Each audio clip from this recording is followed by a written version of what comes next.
Good evening, everyone. Welcome to the Little Rock Board of Directors meeting for tonight, January 5th, our first meeting of the year. I'd like to wish everybody a very happy New Year's and wish all of us renewed success and prosperity as we do the city's work, and certainly prosperity for the city itself and for all of our citizens. So with that said, Madam Clerk, if you would, please read the roll. Director Hendricks. Director Richardson. Here. Director Webb. Here. Director Gazort. Here. Director Wright. Here. Director Wyrick. Here. Director Campuris. Director Fortson. Here. Director Adcock. Vice Mayor Hines. Mayor Stodler. Here.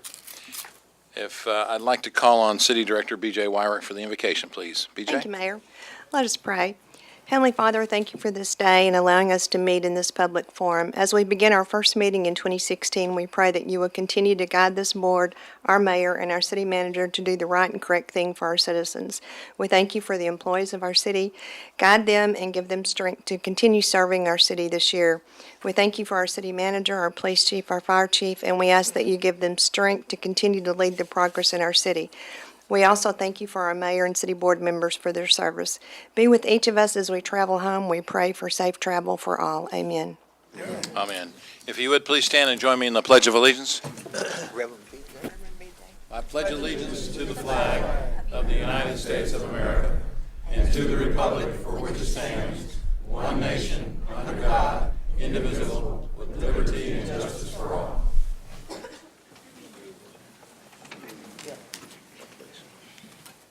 Before we begin our consent agenda items, we have some presentations. I'd like to call on our city manager, Bruce Moore, for an employee retirement recognition out of our police department. Bruce?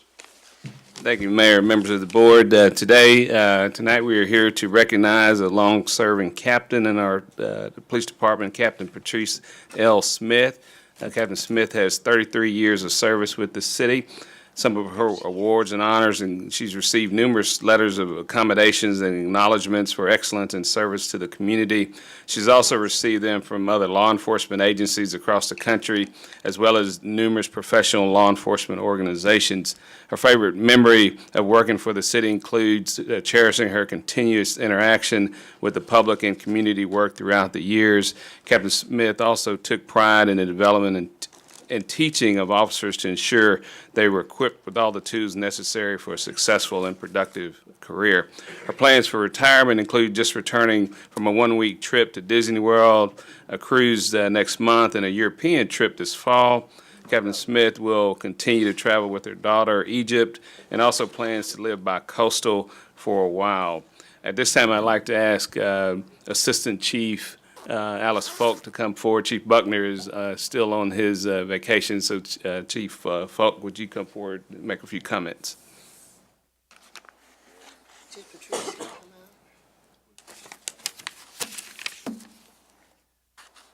Welcome, Chief Falk. Thank you.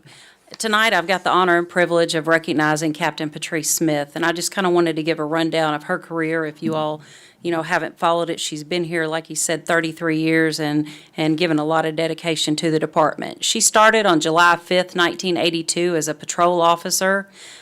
She then moved to the street crimes unit as an officer, and I went back to patrol in 1986. She was promoted to sergeant March 13th of 1989 and served in the patrol division. In January 22nd, 1991, actually, she was promoted to the rank of lieutenant. She's the first female lieutenant that the Little Rock Police Department has had in its history. So I think that's a very notable achievement that Captain Smith made, and she should be recognized for that. She started out as a lieutenant working in our jail at the time. Many of you may remember the city. We used to have an old city jail, and I remember I hired on in 92, and Captain Smith probably didn't remember me at all, but I do remember looking, thinking she was the only lieutenant that we even had that was a female, and I was a young officer then, and she moved on to patrol as a lieutenant in 1994. And I distinctively remember, and again, I was probably just, a little blip on the radar, but I do remember she worked, I think, downtown patrol as a relief lieutenant, and I think she was Lincoln 24, as the best that I remember. But that stood out in my mind as someone growing, wanting to aspire, wanting to get promoted, work my way up the ladder, I definitely remember that, and that was something that stood strong in my mind. July 20th of 1996, she was promoted to captain. She was the first female captain the Little Rock Police Department has had. She started out in the Records and Support Division, but she worked as a division commander over various divisions, including the Patrol Division, Detective Division, Training Division, Administrative Division, and Special Projects. She was instrumental in working on the 12th Street building. When she retired, she was the most senior captain on the department on our command staff at that time. She's received numerous commendations during her tenure with the department, and I just want to thank you for your years of experience and the seniority that you've given and the service that you've given this department. And with that, I just want to congratulate Captain Smith on her retirement and wish her well in any future endeavors.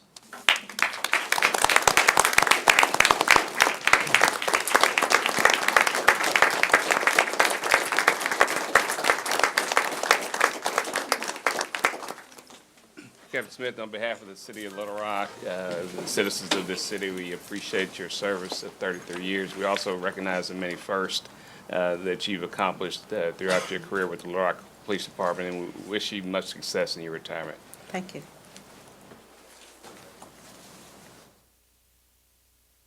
Congratulations. Thank you.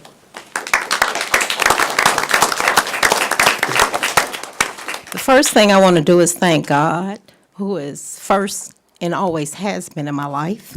Secondly, I want to introduce my very lovely daughter, Egypt Smith. She lives in Hollywood, California. Please stand, darling. She makes me proud. This is her friend next to her, Kayla. Hi, Kayla. And also, I want to introduce Lita Anthony. Please. Lita is a very dear friend of mine and has also been a voice for me when I could not be here and be a voice for myself. I have other friends that are, of course, running late, so they haven't made it yet. And also, last, I want to thank my attorney, Mr. Robert Newcomb, because without him, this night would have never taken place. He was kind enough to make sure that he put it in my settlement with the city to make sure that I received the recognition that I was entitled to. Thank you.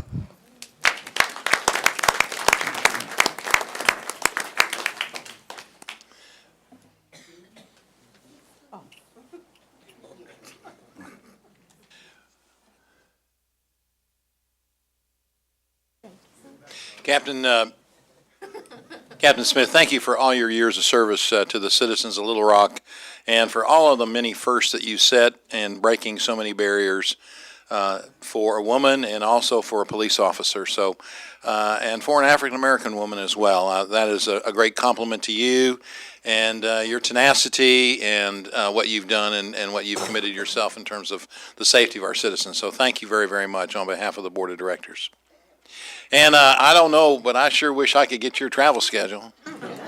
Yeah, you're going to have some fun. So we wish you the best of luck and safe travels. Thank you.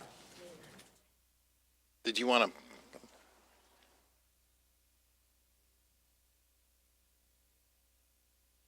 to? Go ahead, Director Hendricks. Thank you. I wanted to say to Patrice, that I don't know whether you're going to stay in this city, but I hope that you do.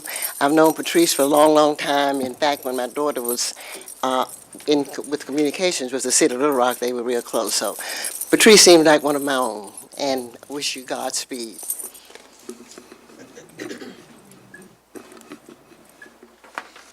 Okay, very good. We have another presentation that I would like to recognize for an opportunity here this evening. About a month and a half ago, I got a call from an old friend of mine, Mark Diggs, who I've known in many, many different contexts in terms of work that he's done in business and as an entrepreneur in our community. Little did I know that he was also the commander locally of a local Purple Heart chapter here in Little Rock, Arkansas. And Mark told me and talked to me about the importance of, certainly, and as we all recognize, those wounded veterans who've sacrificed themselves for our freedom, throughout the world, throughout this country, and thought it would be appropriate, as other cities have done, to have Little Rock be recognized as a Purple Heart City. And so I would like to ask the State Commander, Charles Chuck Atkins, to come to the podium, as well as Mark Diggs, and the Senior Vice Commander of the chapter, Richard Maxwell, who's appropriately dressed for this proclamation that I'd like to read. One moment, please.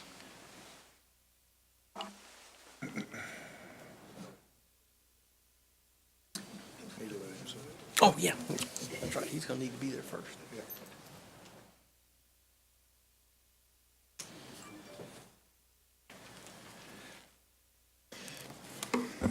If y'all would stand right here, please. Thank you. This is a proclamation that reads as follows. Know ye all these presents, greetings. Whereas the Purple Heart is the oldest military decoration still in present use and was initially created by George Washington in 1782 as the badge of military merit. And whereas the Purple Heart was the first American Service Award made available to the common soldier and is awarded to any member of the United States Armed Services wounded or killed in combat with a declared enemy of the United States.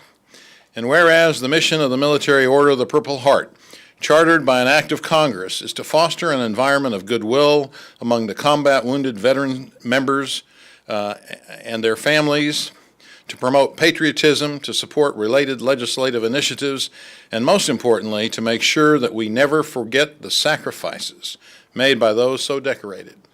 And whereas many former City of Little Rock residents have made the ultimate sacrifice by giving their lives to the cause of freedom, and numerous combat wounded veterans currently reside here in the city, and as Purple Heart awardees contribute to their communities in countless and many different ways.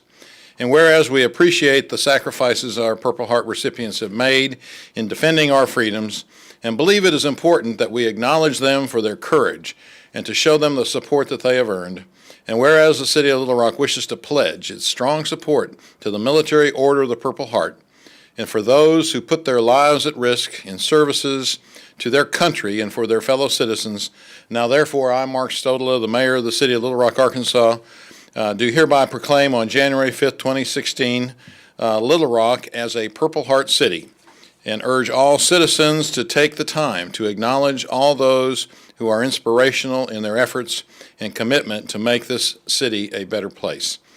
In witness thereof, I have hereunto set my hand and seal on this 5th day of January, 2016.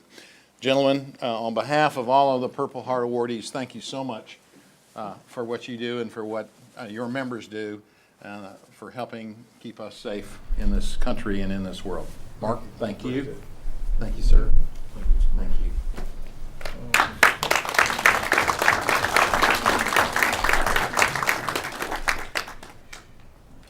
Sir, if you'll stand right here. First of all, it's always great to come back to Little Rock because I was born and raised here.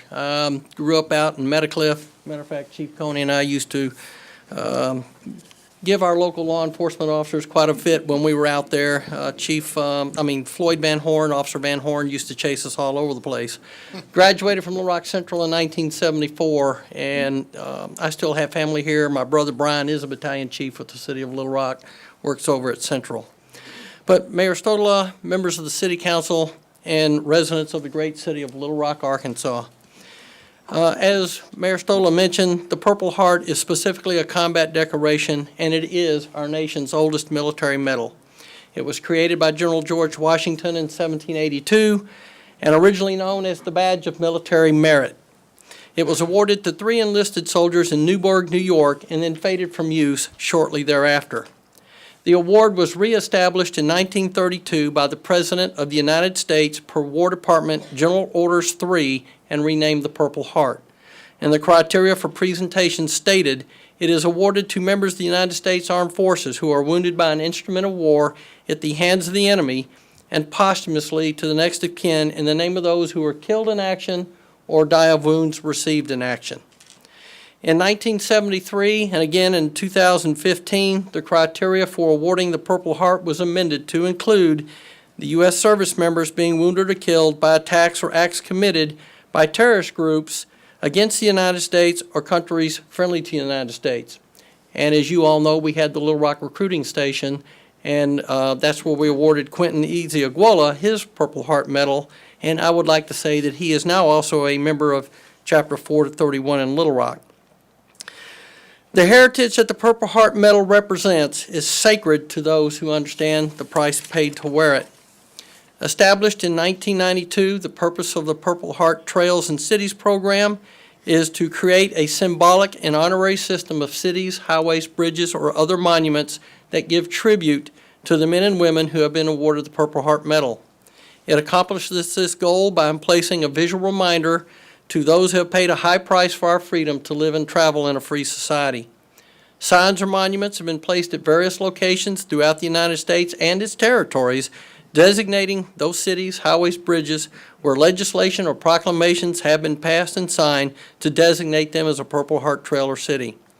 Today, 5 January 2016, on behalf of the Military Order of the Purple Heart, Department of Arkansas, I am honored to have Patriot Mark Diggs, commander of the newly reactivated Chapter 431 in Little Rock, present to Mayor Stodola and the City of Little Rock a plaque designating it a Purple Heart City. In addition, I want to thank the mayor, I want to thank the city council and the great city residents of Little Rock for your support in recognizing the services and sacrifices made by all veterans who have served this great nation and giving special tribute to those awarded the Purple Heart Medal. Yours in patriotism. Thank you. Mark?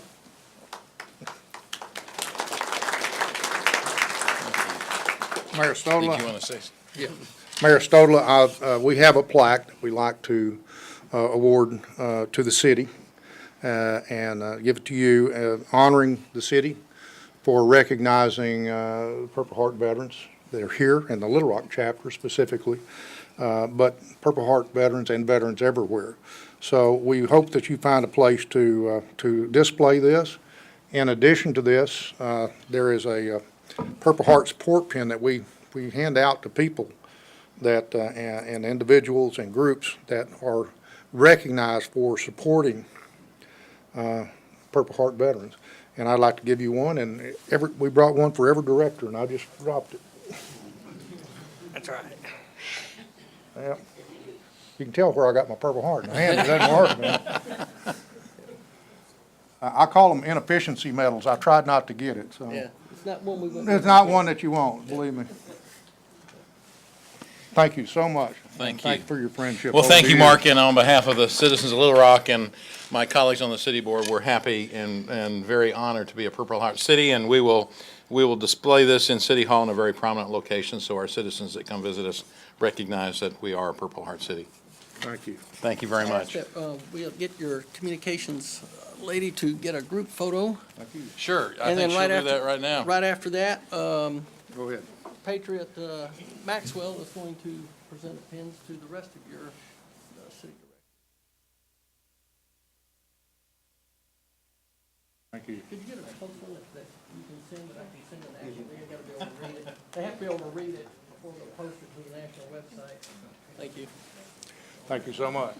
Mayor, Thank you very Thank much. you very much. Always Appreciate good it, to come Mark. home. Good to see you. Mark. man.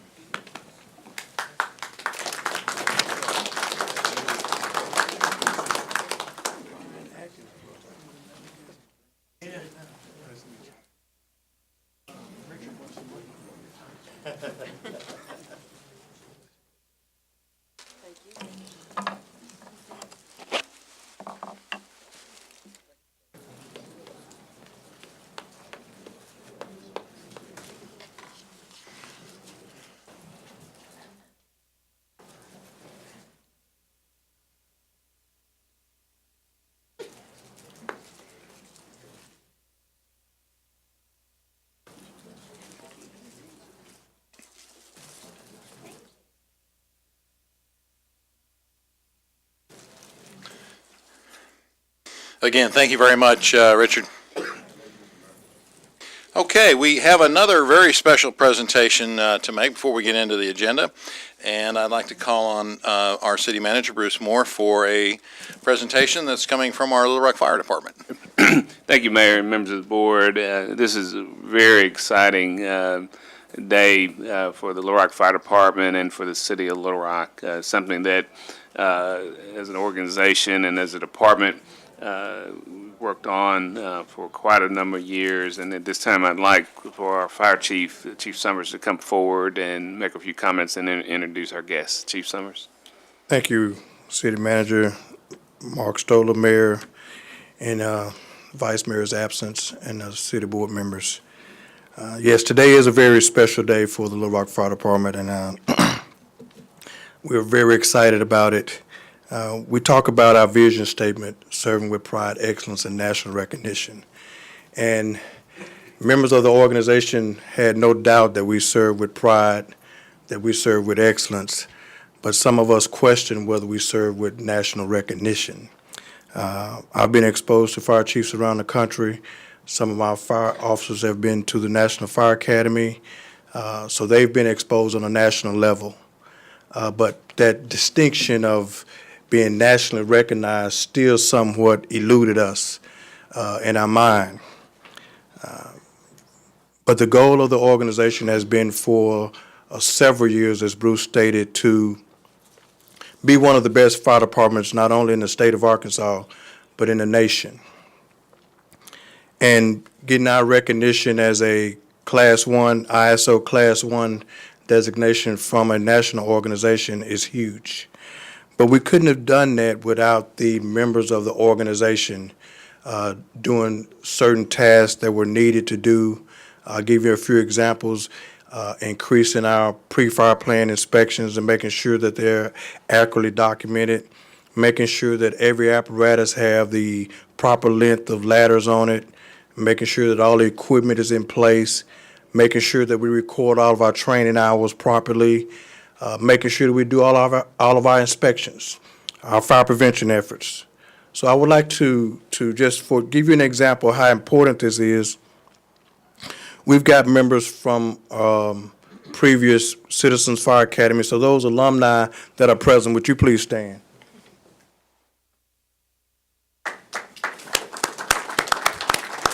We've also got members from our citizens, not our citizens, but our fire corps. Would you please stand?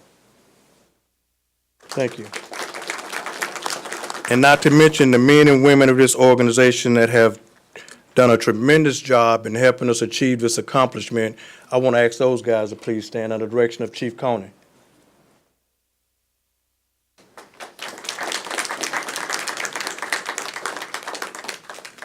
Chief Gray, you could have stood too. I know you're not under the direction of Chief Coney, but you're part of the fire department. So we're here today to celebrate that Class 1 designation. So at this time, I would like to invite up from ISO, Tom Weber, Philip Bradley, and our local rep, Ron Myers. Thank you, Chief. Thank you. Good evening. My name's Tom Weber. I'm the National Director for ISO's Community Hazard Mitigation Program. And this program tonight, I'm going to take you through just in a few minutes, because I know your time's valuable, the what your department did and what your community did. Because when ISO grades a community, they do not just the fire department, they do the communication system, and they do the water system. So I want to run you through real quick to show you how your entire community did, so show you some areas of concern that you can work on. But first, Scott, next slide. I want to congratulate you as being ISO's newest Class 1 community. Congratulations.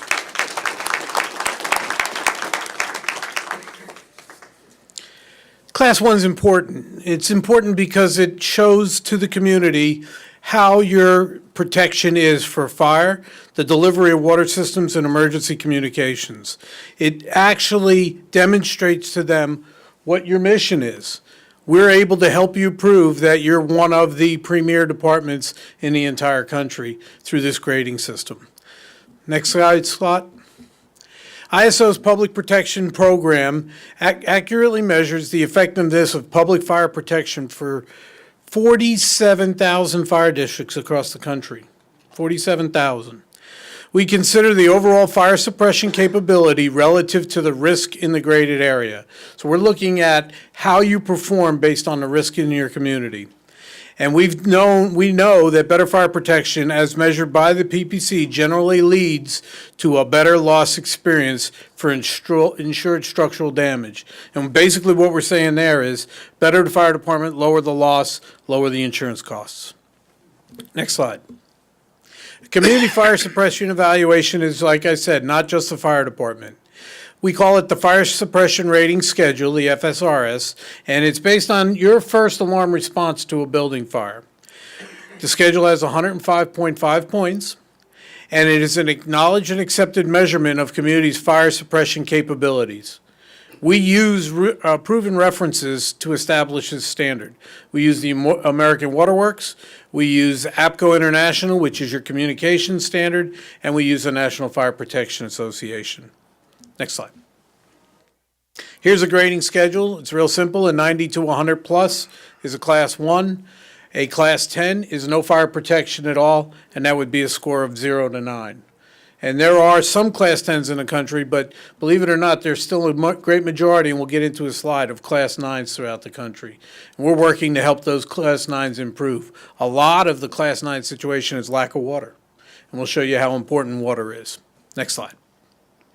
Countrywide, and this slide we have not been able to update since the first of the year. There are now 144 Class 1 fire departments. That's out of 47,000. You're 1 in 144 out of 47,000. That's remarkable. It's really impressive.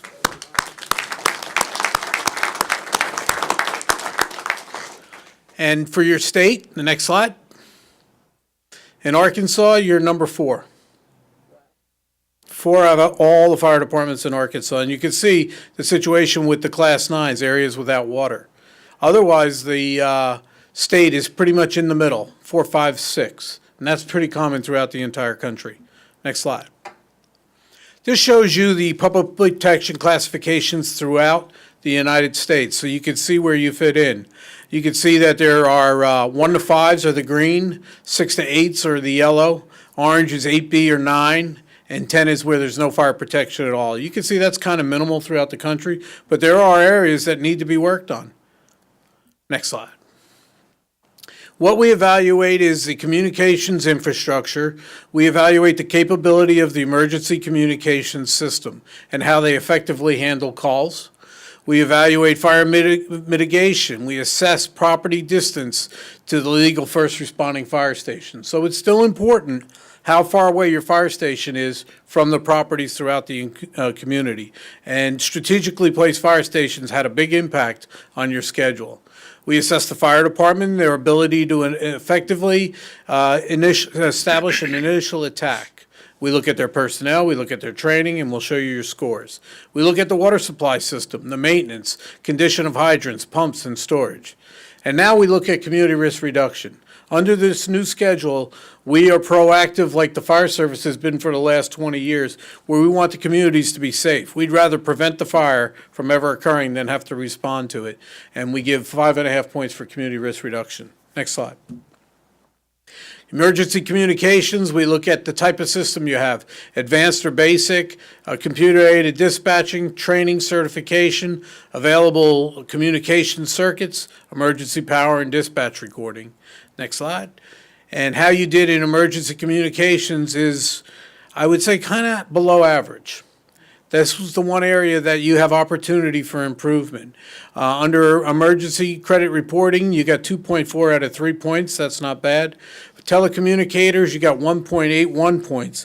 And what we're saying there in telecommunicators is that you're in need of standard operating procedures, training for dispatchers, and continuing education for those dispatchers.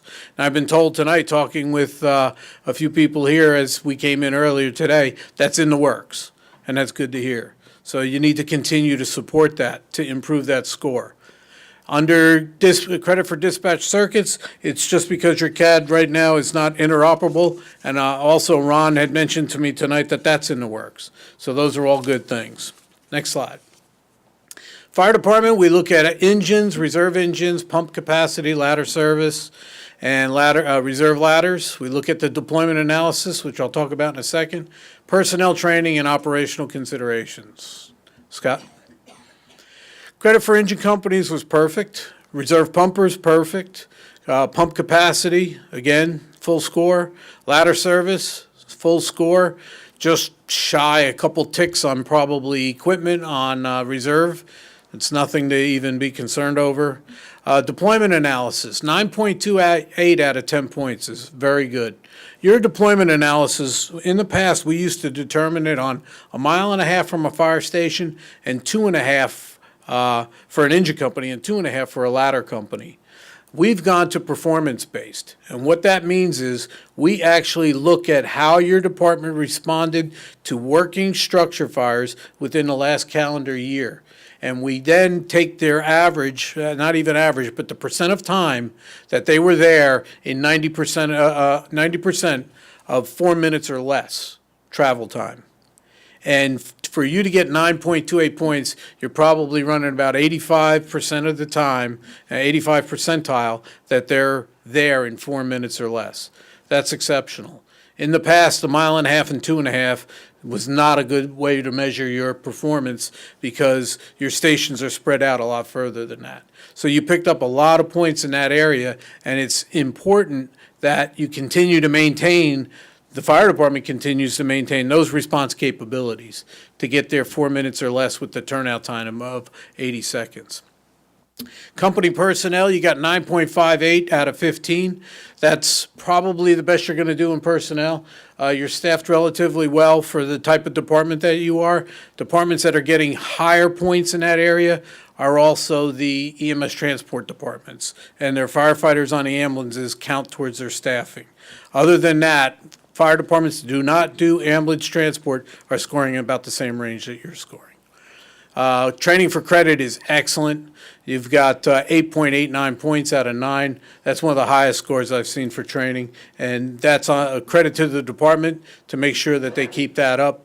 And operational considerations is how you run your emergencies on the fire ground, and you got 2 points there. So you got 43.72 points out of 50.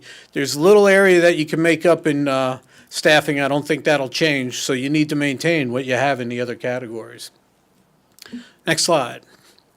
Fire prevention is community risk reduction. We look at the code that you adopt. We look at fire prevention staffing and their training and programs. We look at public education programs. That's the most important thing that you can do today is be out there in public education. Again, educating the public to prevent the fires. And then we look at fire investigation. And you scored relatively well there also. Go ahead, Scott. You got 1.75 out of 2.2 points for fire prevention code enforcement. Again, what we found there was you need a little more CEUs for your inspectors and a little more training. 1.82 out of 2.2 for public education is very good. And 0.97 out of 1.1, again, a little weakness in CEUs for the inspectors. But relatively a very good score of 4.54 out of 5.5 for community risk reduction. Next is the water system. Here's where you did exceptionally well. And your utilities department is to be credited. Not much to say there, 39.73 out of 40 points. Can't do much better than that. And as a community, when you can combine the water, the fire, and the communications and come up with a Class 1, then the whole team's working very well. Next slide. This is the overall point score for you. You got 91.10 out of 105.5. Here's the only area of concern is 91 is 1.10 from regressing to a Class 2. So you want to be able to work to maintain and improve that 91.1. From what I've heard about the communications, there's probably 2 or 3 points you're probably going to pick up there when you get that modernization taking place, and that could put you in a better category. You'd like to be at about a 95 to be comfortable. So next. I want to congratulate you, the entire community, and your support for the fire, the utilities, and communication for becoming ISO's 4th Class 1 in Arkansas.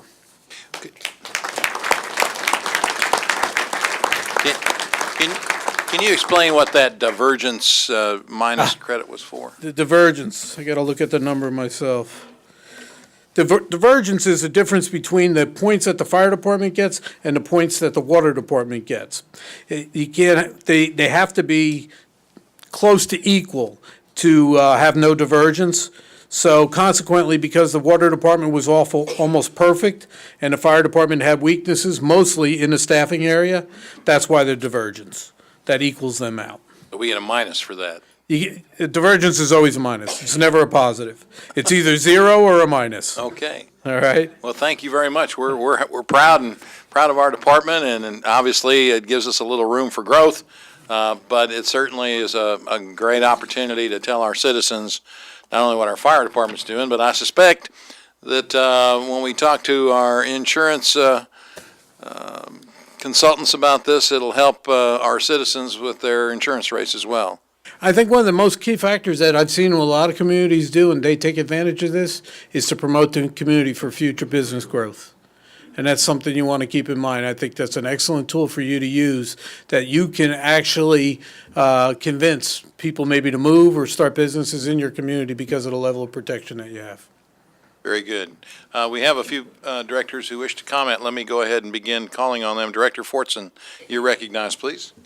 Thank you, Mayor. Well, obviously, echo the comments about congratulating the fire department and all the members of the staff and the work the firefighters have done. I think one other thing that we might want to recognize to keep some of these levels of measure at the point where they are, we need to also thank our citizens, because the tax increases voted a few years back have helped fund the expansion of the fire department's equipment. It's funding the communication expansions that you mentioned. It's enabled the city to staff. So I think our citizens can say that we have helped reduce the actual cost of maintaining insurance and improved our basic safety by a part of that tax increase. And as I said before, I think all the staff, the city manager and the fire chief and his staff are to be complimented for making us pretty rare. 140 out of that many thousand is a pretty significant achievement. Well said, well said. Director Kazort, you're recognized, please. Thanks, Mayor. I think when I first got on the board a long time ago, this was an issue that I had been pushing on to upgrade our fire department and our ISO rating, and I'm extremely proud of the fire department, police department probably with the 911, but very proud of the fire department, what they've done. But as much as the citizens have stepped up, this board has stepped up. Right now, our score is 91.1. I will let you recall if you don't remember, about 15, 16, 17 years ago, we were at about 81. So we were flirting with falling to a class 3 and made a commitment to improve the fire department and get it to where we are. And it's a fantastic thing for the fire department, for the city. But I want to reiterate to the board that as hard as it was to get here, it's going to be that hard to stay here. So we've got to make sure that we are maintaining new stations, adequate equipment, adequate personnel, improvements in 911 everywhere we can. We can't sit on our laurels, because it will not, being here doesn't mean we stay here. We got to work at it. And congratulations to everybody. And I'm very pleased to say after a long time on the board that we're here. Thank you, Brad. Director Wright, you're recognized, please. Thank you, Mayor. I just want to say congratulations to the chief and his staff. When I congratulated him earlier, the first thing he said, well, it's due to the hard work of the men and women who serve in the fire department, and I think that's the mark of a good leader, to recognize his staff. I can't wait to call my insurance company and let them know so my insurance can go down. So thank you very much. Well, it's effective April 1st. So. Okay, I'll let them know. Okay. Director Richardson, you're recognized, please. Thank you, Mayor. I want to echo Director Forson's echo of your statements, and I want to first congratulate the chief and his staff, the assistant chief. I see administrative staff here tonight, and certainly all the people on the ground doing the work on the ground. We're certainly impressed with this. I think that this is something we should hang our laurels on. I think Brad, during his presentation, he let us know how close we are to slipping down to a class 2, so I think we need to be mindful of that and keep that aware as we make positive decisions up here on this board that will have an impact on not only the fire department, but the police department, all our departments that we're responsible for, setting positive to help guide them and move in a more productive and positive way. And Chief, although it looks like the area where we need the greatest communication is telecommunicators, and I know that's in your presentation. At least that's what I gathered from the presentation. That's the area where we're closest from getting to the maximum level. And could you do a little bit more specific, a little bit more specificity in terms of where we're going with that? And then also another question. We all know at the Citizen Fire Academy, which I think that is something you started, and I want to commend you on your leadership. And all the groups that you had stand up, what is the Fire Corps? Fire Corps is was a grant-funded initiative that we got through the federal government, and we've got volunteers, and they go out and they help us doing fire prevention and fire safety initiatives. So it's more like they do education, public education? That is correct. When's that grant end? Well, the grant is already ended, but they're still volunteering. It just provided us with the materials and the equipment for them to be productive with. That's great. Yeah. Thank you. But to speak to the communication aspect of it, that really falls up under the purview of the police department.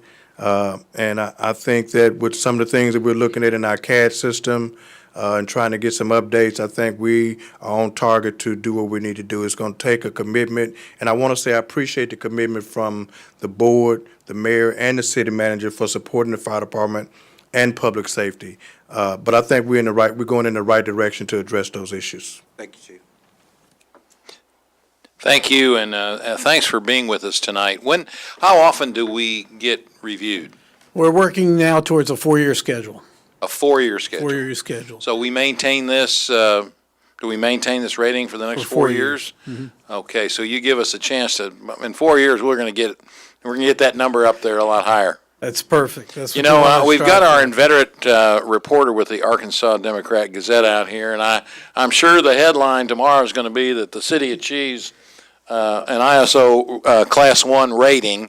I certainly think it's significant enough to rate that kind of attention. And as Brad mentioned, I remember when we talked about the importance of what we were going to do with the sales tax monies if the voters voted on it. I remember indicating our worry and concern about being able to maintain the rating that we had. So it is truly an achievement to the citizens and to the professionalism of our department and our city staff and our city manager that we've been able to attain this. So thank you very much for being with us, and we'll look forward to seeing you back here. Very good. Thank you.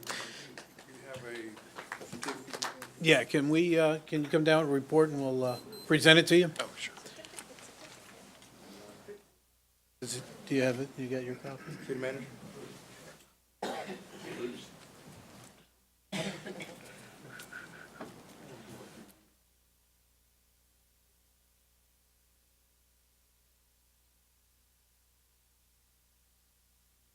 Thank you. Thank you.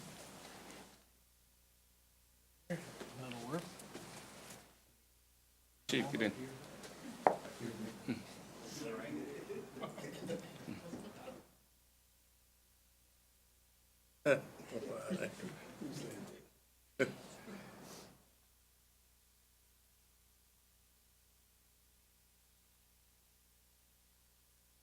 Very All right, good. and we're here to help you out the whole time. So you don't have to Thank you very much.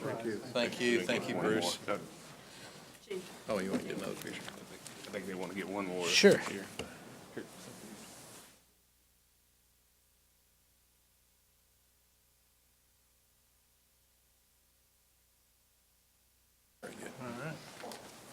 One last And statement. here's the, okay. And I'd just like to make one last statement that you're right, Director Wright. It's truly been an accomplishment, but if I could just get Chief Conner to stand up as my second in command, the work that he's done with all of the personnel and making sure that we crossed our T's and dotted our I's to get this accomplishment, I thank you greatly for your efforts. Thank you.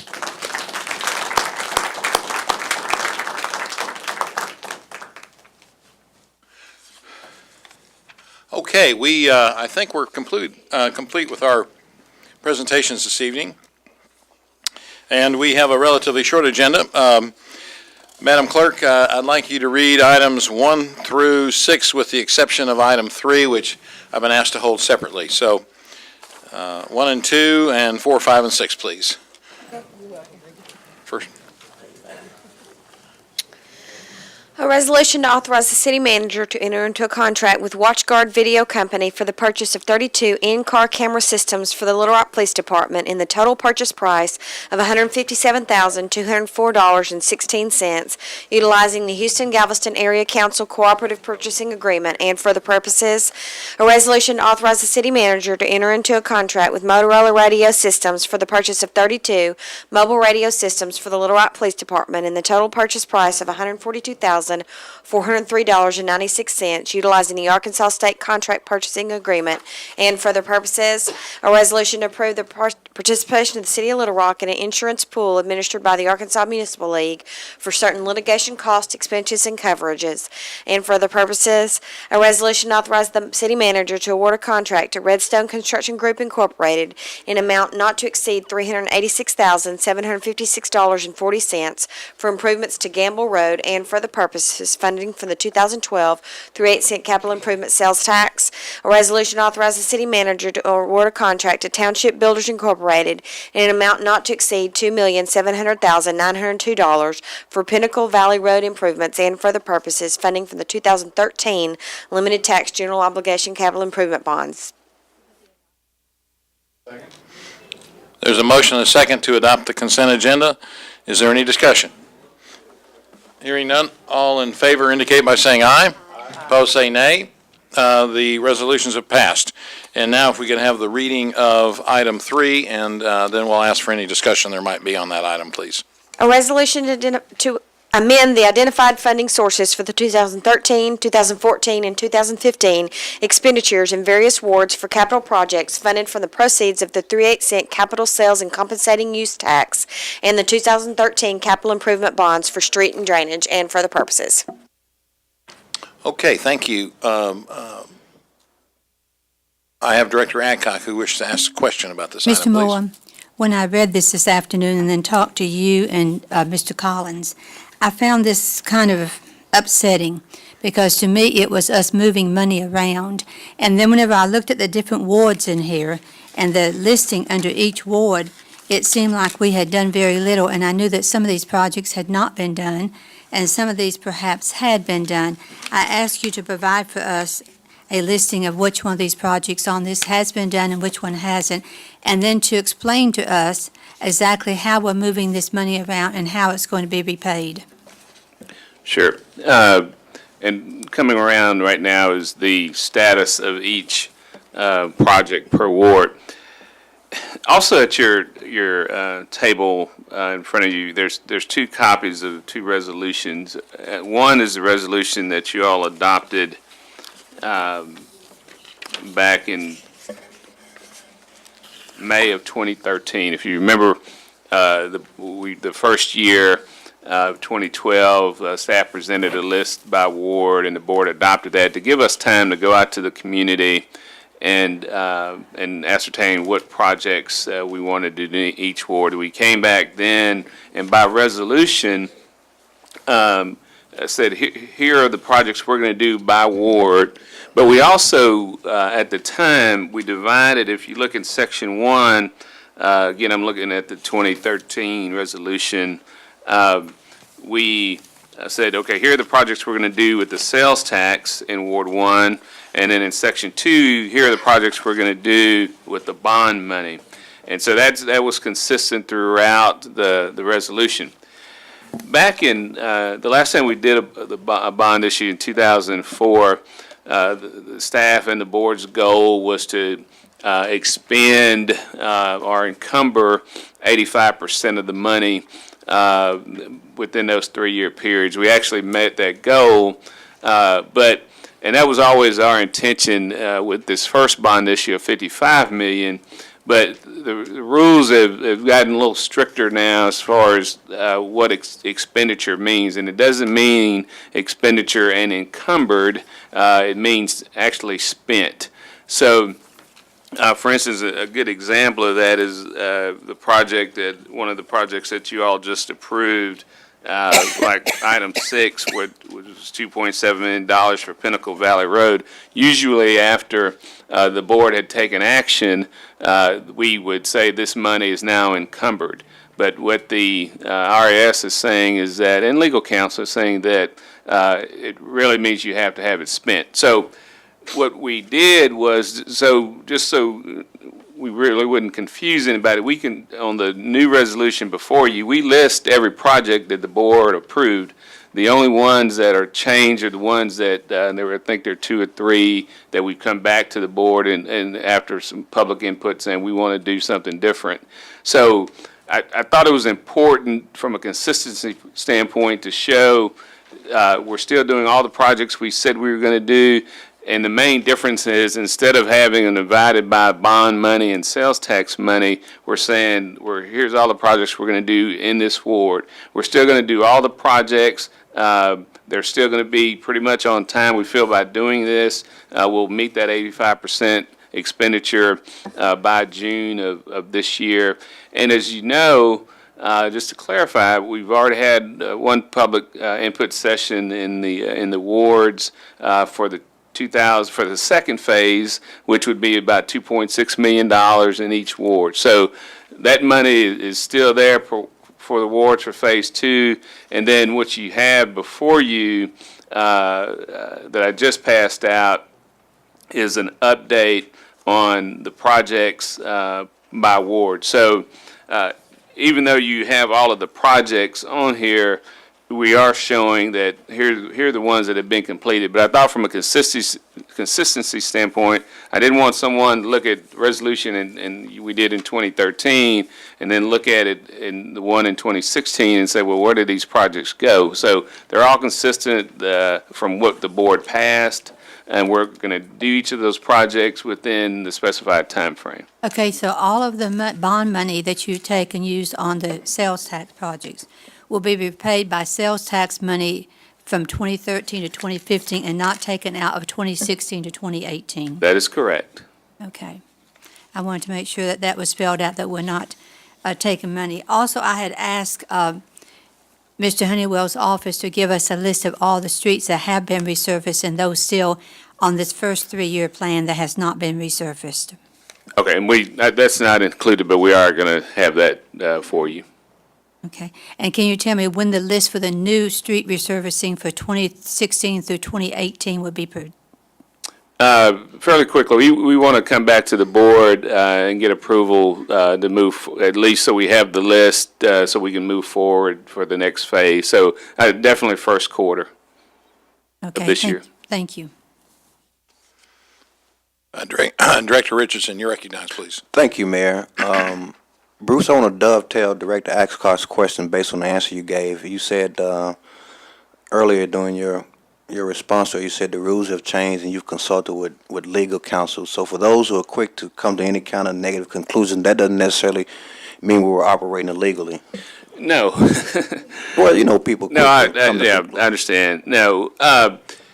Again, I feel very confident that we would meet the threshold of expended or encumbered. Gotcha. But again, now it's, and Tom was part of the discussion along with our legal counsel on the bonds, and they felt that this was the best approach as far as moving forward over the next half a year. I'm supportive. Okay, I have a card. Delisa Mitchell, are you asking about this item? Yes, sir. Okay, if you come forward, please. My name is Delisa Mitchell. I am the president of the Meadowbrook Neighborhood Association. We've been around for 40 years.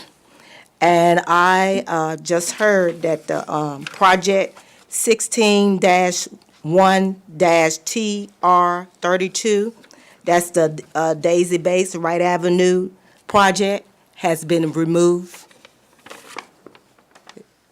When they had the ward meeting at the Dunbar Community Center. And I would like to, I heard it had been removed, and I'd like to direct to Ms. Hendricks. I really appreciate that being removed. That project has been removed off the. Now, are you asking if it has been removed? Are you referring to the Battery Street project? Yes, sir. Okay, we're talking about two different things. Okay. Okay, this is just the first phase. So this was 213, 214, and 215. Okay. What you're referring to is the 2016 through 2018. And so the board has not approved that list yet. Okay. But I do understand there was significant opposition. So I did get that feedback from the meeting. Okay. All righty then, thank you. Are you wishing for it to be removed? Yes, sir. And this is Daisy Bays from where, what? From Battery Street, from Wright Avenue to Daisy Bates. That's it in 2016-18 project.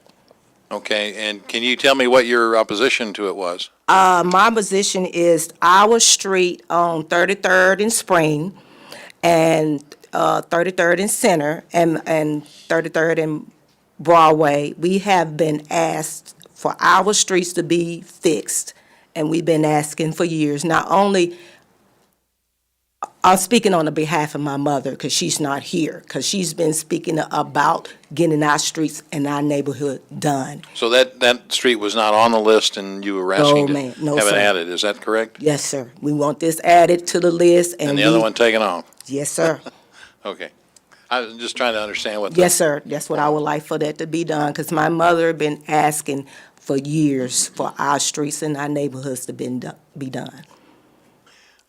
Okay, thank you. Director Hendricks, you're recognized, please. Thank you, Mayor. I just wanted to remind you, she referred to her mom. Her mom is the one that has visited with you many times, and you put the asphalt in the alley behind her house. So the opposition at that meeting was that we had things that had been asked for way before Battery. So I've talked with Mr. Moore about it, and I think the board will be amenable to removing that from the list, because Battery was not included in all these years that we have been meeting. Thank you. All right, thank you, Director Hendricks. Okay, if there are no other questions about Resolution 3, is there a motion to approve? There's a motion and a second to approve Resolution number 3 as it was read. All in favor indicate by saying aye. Aye. Both say nay. The resolution is approved. We now reserve time for citizen communication for specific items which have not already been on our agenda, and for which someone wishes to bring to our attention, some member of the citizenry. I don't have any cards, so it doesn't appear that we have any citizen communication this evening. Move we adjourn. I have an item, Mayor. I'll give Director Adcock the point of personal privilege on that. I'll withdraw my motion until she's finished. Thank you. Thank you. Mayor, I have talked to Mr. Carpenter. It seems like over the last 4 or 5 years, every time I ask about money for repairing vacant structures, I'm told, well, there's this law or that law, this law. So I asked the city attorney to look at all the laws and come back with a recommendation of some type of program that we could have to look at these vacant, unsafe structures and rehabbing them. So I want to pass this out to the board, and I'd like to get some feedback on it in 2 weeks or next week as we move forward to try to come up with a program. We have $240,000 in the budget for a program, and we need to start looking at how do we want to use this money for the neighborhoods. So this is in anticipation of coming up with a process to spend that money that we appropriated in the 2016 budget, is that right? Yes. Mhm. Okay, very good. Thank you. And I have not read this yet because I just got before this meeting started. So if everyone would read it and come back with some suggestions so we can start looking at how we want to spend this money. I'm going to wait for the movie to come. Very good. Before we adjourn, I thought I would ask the board about a date that we can take care of our personnel evaluations for our city manager and our city attorney. And I was just trying to look at my calendar and ask you to look at yours. And I hope it'll be soon Tonight. and not in the middle of the year. Tonight we evaluate the Ward 2. There we go. Yeah, come on. so Business is business. You can't stand the heat, get out the kitchen. we have the 19th is our next full board meeting. Does that sound like a possibility for everyone? That'll give our our two employees an opportunity to prepare whatever items they might wish to bring to our attention in the interim. 19th of January? Bruce and Tom, does that work for the two of you? You're both going to be here? That's right. That's right. What you talking about? Mayor, I was going to say, that may be a little short turnaround. Maybe we should shoot for the first meeting in February. Mr. Moore? Well, let me look here and First meeting in February.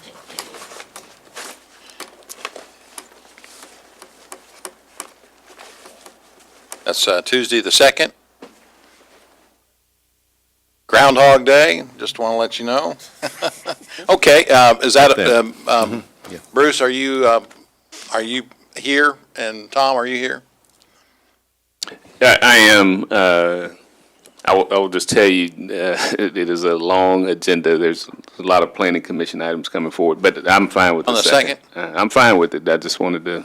Well, I mean, usually what happens is we wear out and we decide to do something different, so I guess we could, See if it's okay with the 19th then. Can we do them both on the 19th? we could look at the 26th. Of what? Well, Mayor, we can't do both of them on the 19th? we could do it on an agenda meeting. I like that idea, Mayor. The agenda? Yeah, we'll reconvene after the first meeting. So Mr. Moore said the 9th. February 9th. That's we what have he either the 26th or the, let's see, Ninth. Are you The listening? 9th? Mr. Moore Second, said second the Tuesday 9th. in February, Mayor, that will. I hear everybody's suggestions here. Just Only one Mr. second. Moore. That's Joan Hancock's birthday, by the way. Uh-oh. But today is Director Compuris' birthday. That's true. It is Director Compuris' birthday. Happy birthday, Director Compuris. Thank you. We can do it on the 9th or we can do it on the 26th of January. Which one's? 26th of January. Bruce, is that good for both of you? Any preference? I prefer the 9th. I like the I think ninth. Mr. Moore Mr. liked Moore the 9th keeps saying too. That's also that's also the special election day, by the way. Okay. Are you listening? Are you listening, Mr. Moore? All right. We'll make an executive decision here. We'll go ahead and schedule this on the February 9th. Good. So we'll recess our meeting there so we can go into executive session Oh, for the 9th. Very good. Okay, if there's no other items to come before us, is there a motion to adjourn? Moved. All in favor indicate by saying aye. Aye. Opposed say nay.